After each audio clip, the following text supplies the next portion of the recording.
अस्सलाम वालेकुम स्टूडेंट्स, मैं इश्तियाक सर और आज का हमारा लेक्चर है क्लास 7th के लिए रेशियो और प्रपोर्शंस का।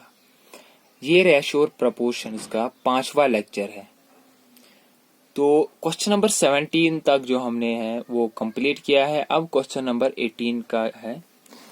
क्वेश्चन नंबर 18 है, अगर हमारे पास रेशियो है A:B का रेशियो है 5:6 और B:C का रेशियो है 2:5, ठीक है। आप हमें A:B:C का रेशियो बताइए, ठीक है। तो मैंने यहाँ पे लिखा है A:B is equal to 5:6, B:C is equal to 2:5। Sorry, पहले हमें क्या करना है, B दोनों साइड में है तो B को हमें एक ही टर्म बनानी है। जैसे B को हमें इक्वल टर्म बनानी है, इक्वल बनाना है दोनों रेशियोज में। Make B in both ratio same, ठीक है। कैसे बना सकते हैं, पहले रेशियो में B 6 है, दूसरे में 2 है, तो 2 को हम 6 में कन्वर्ट कर सकते हैं। तो हमें क्या करना है, which implies B:C is equal to 2 into 3 is to 5 into 3, वो होगा B:C is equal to 6 is to 15। तो हमने B को फर्स्ट रेशियो की बराबर बनाने के लिए यहाँ पे मल्टीपल 3 से किया है, 3 to 6। तो पहले रेशियो में भी अब ये 6 है और दूसरे रेशियो में भी अब ये 6 के बराबर आ गया। तो BC अब क्या निकला, रेशियो 6:15। नाउ अब क्या है, अब A का रेशियो भी हमारे पास, B का भी है और C का भी है। Now A:B:C is equal to 5, A का रेशियो इज टू 6, B का रेशियो इज टू 15। जो नया रेशियो है C का वही लिखना है, 15 C का रेशियो है, ठीक है। इसके बाद क्वेश्चन नंबर 19 है, if 3A is equal to 2B is equal to 4C then find A:B:C। अगर हमारे पास 3A बराबर है 2B के, जो कि बराबर है 4C के, ठीक है। आपको हमें बताना है कि A:B:C किसके बराबर है। तो हमने यहाँ पे ये तीनों रेशियोज 3A, 2B और 4C किया बराबर किसके, के कांस्टेंट के बराबर रखा है, के कांस्टेंट, ठीक है।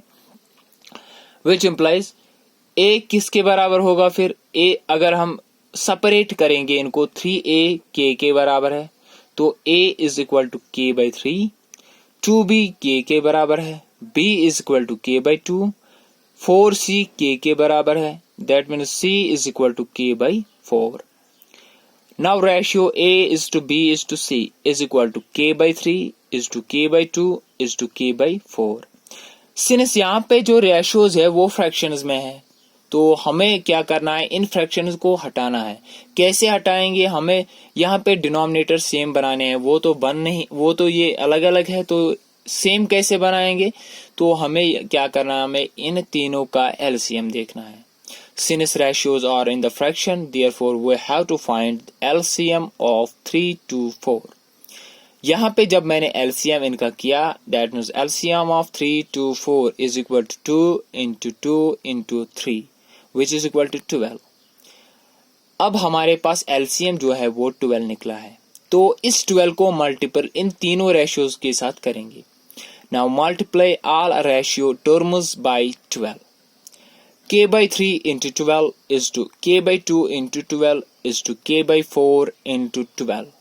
वो निकलता है 3 4s are 12, 4K, 2 6s are 12, 6 into K 6K, 4 3s are 12, 3 into K 3K।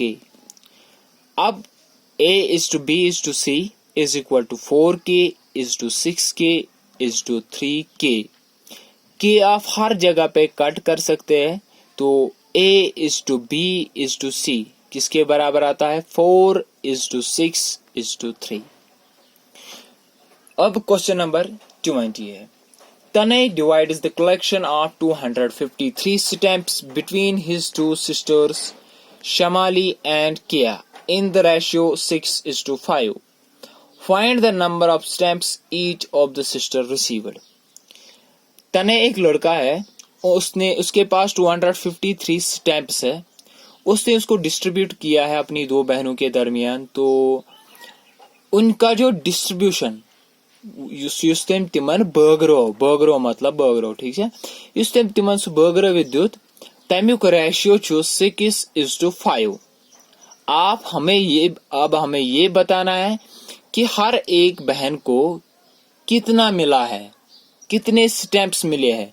तो हमें क्या करना है, हमें यहाँ पे इस तरह सॉल्व करना है इसको। टोटल नंबर ऑफ स्टैम्प्स कितने हैं, 253।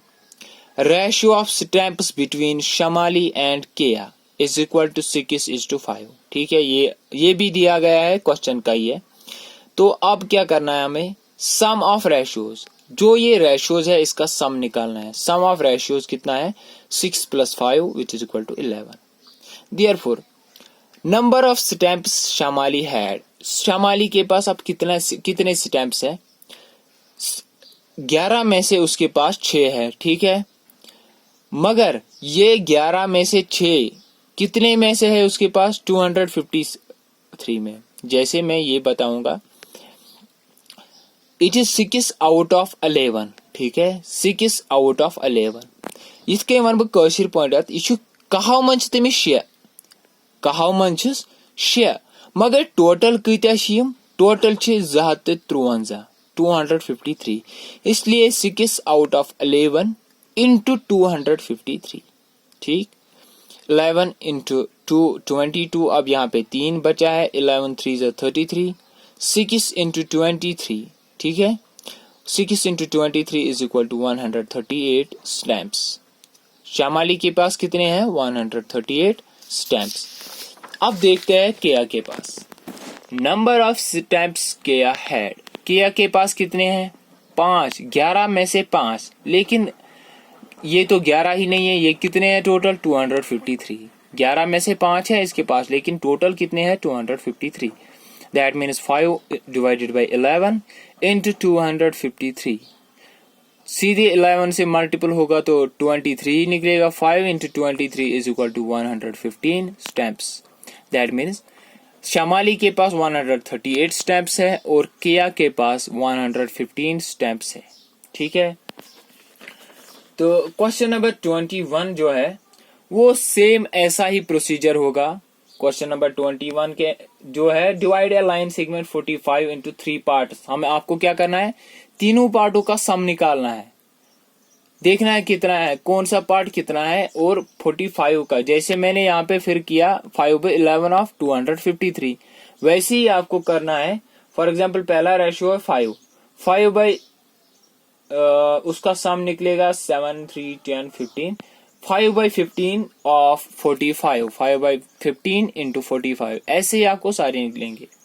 अब क्वेश्चन नंबर 22 है, 2 numbers are in the ratio 3:7. If 4 is added to each of them, then the ratio becomes 1:2. Find the numbers. 2 numbers का रेशियो है हमारे पास 3:7। अगर हम 4 उनको ऐड करेंगे दोनों टर्म्स को, तो उसका रेशियो चेंज होके बन जाएगा 1:2। हमें क्या है, हमें वो नंबर्स ढूंढने हैं।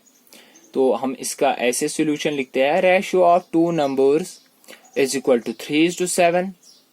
Let one number be 3x and other number be 7x. When we add 4 to both the number, their ratio becomes 1:2.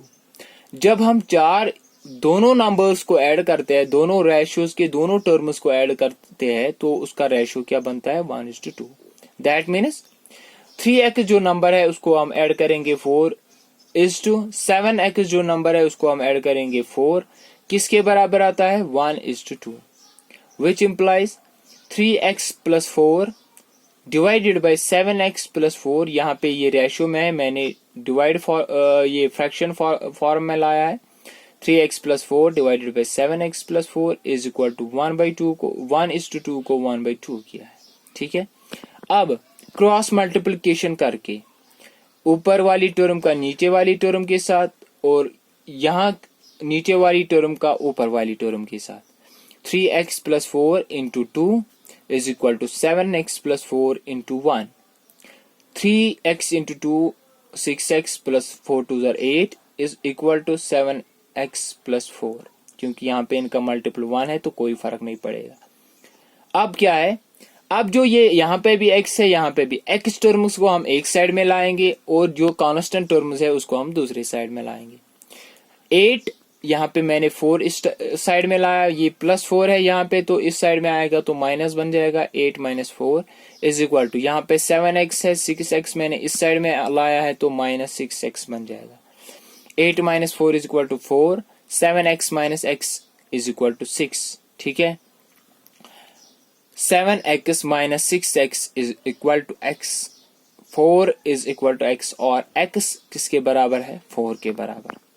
तो फिर हमारे पास जो ओरिजिनल नंबर्स है वो क्या है, therefore original numbers is equal to 3x which is equal to 3 into x का value 4, 3 4 ज़र 12, और 7x which is equal to 7 into 4 which is equal to 28। अब क्वेश्चन नंबर 23 जो है वो सिमिलर है, यहाँ पे हमने ऐड करना था, उस क्वेश्चन में हमें सब्ट्रैक्ट करना है, बाकी सेम प्रोसीजर है इसका, ठीक है, वो आप खुद देख लेंगे। Question number 24 now. What number must be added to each term of the ratio 7:5 so that the ratio becomes 5:4? हमें कौन सा नंबर का ऐड करना है, ठीक है, 7:5 रेशियो को, जबकि इसका, क्योंकि ताकि इसका रेशियो किसके बराबर बन जाए, 5:4 के दरमियान। तो ये बात है, हमारे पास गिवन रेशियो क्या है, 7:5। हमने लिखा है let x be the number, चलो हम मानते हैं x वो नंबर है जो हमें 7:5 दोनों टर्म्स को ऐड करना है ताकि वो रेशियो बन जाए किसके बराबर, 5:4 के बराबर। Let x be the number added to the terms of ratios so that the ratio becomes 5:4, which implies 7 plus x, पहली टर्म का रेशियो 7 प्लस x, दूसरी टर्म 5 प्लस x इज, अब जब हमने इनको x ऐड किया है तो रेशियो किसके बराबर आएगा, 5:4। इस रेशियो फॉर्म को हम फ्रैक्शन फॉर्म में लाएंगे, 7 plus x divided by 5 plus x is equal to 5:4 को 5/4। बाई क्रॉस मल्टीप्लीकेशन यहां पे लिखेंगे हम, by cross multiplication, multiplication 7 plus x into 4, ठीक है, is equal to 5 plus x into 5। 7 4 ज़र 28 प्लस 4 इंटू एक्स 4x, 5 5 ज़र 25 प्लस 5 इंटू एक्स 5x। अब x टर्म्स को एक साइड में और कांस्टेंट टर्म्स को एक साइड में। 28 माइनस 25, यहां से 25 यहां लाया तो माइनस 25, यहाँ पे 5x था, यहाँ से 4x उठा के इस साइड में तो minus 4x। 28 minus 25 3, 5x minus 4x x, which implies 3 is equal to x और x is equal to 3। तो x का वैल्यू क्या निकला है, 3। दैट मीन्स हमें हर एक टर्म को, जो हमारा पहला रेशियो था, गिवन रेशियो था, उसके दोनों टर्म्स ऑफ रेशियोज को हमें 3 ऐड करना है ताकि उसका रेशियो किसके बराबर आ जाए, 5:4। तो मैंने आखिर में क्या लिखा, therefore 3 must be added to 7:5 to become 5:4। ठीक है, तो thank you very much students, आज के लिए इतना काफी है। कल इसका इस एक्सरसाइज का इंशाल्लाह लास्ट लेक्चर होगा, तो कल ये खत्म हो जाएगी। बाकी देखने के लिए और सुनने के लिए बहुत बहुत थैंक यू आपका।